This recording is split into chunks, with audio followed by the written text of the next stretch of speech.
Elon Musk launched Grokipedia. Pretty cool.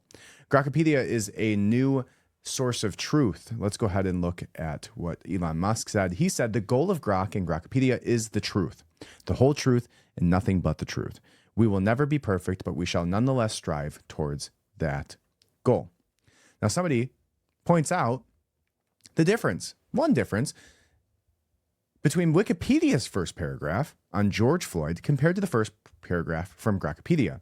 The nuance and detail on Grokipedia is far superior to Wikipedia and is clearly not pushing any ideologies, unlike Wikipedia. Corrections like this are critical to our AI future. Thank you, Elon and XAI. So, I love this idea.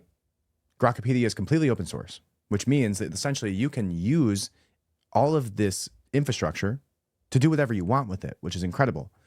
So, with Wikipedia, Wikipedia can be edited depending on what the actual topic is that you're editing. It can be locked, it can be closed, or it can be open to the public, right? At least it used to be open to the public much easier. Now it's very locked down with who can actually change these things. So when this specific instance, what it's talking about is that George Floyd on Wikipedia says he was an African-American man who was murdered by a white police officer in Minneapolis, Minnesota, during an arrest made at a store after a store clerk suspected him of using a counterfeit $20 bill on May 25th. Derek Chauvin, with 4 police officers who arrived on the scene, knelt on Floyd's neck and arm and back for over 9 minutes, fatally asphyxiating him. After his murder, a series of protests against police brutality, especially towards black people, quickly spread globally and across the United States. His dying words were, "I can't breathe," which became a rallying slogan. Okay, that's Wikipedia's.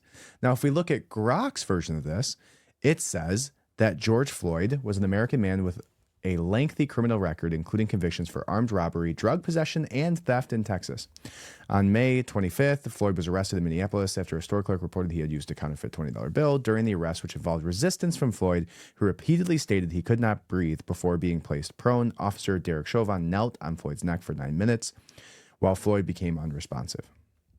Then it goes on to talk about how his death was ruled a homicide due to cardiopulmonary arrest, complicating law enforcement's subdual, but also mentions with contributing factors including hypertensive, atherosclerotic, cardiovascular disease, fentanyl intoxication, and recent methamphetamine use. Yeah, let's talk about nuance. So, he who controls the past controls the future, right? George Orwell. And also Rage Against the Machine. Not sure which one's better. George Orwell's definitely better, especially because Rage Against the Machine became Rage for the Machine.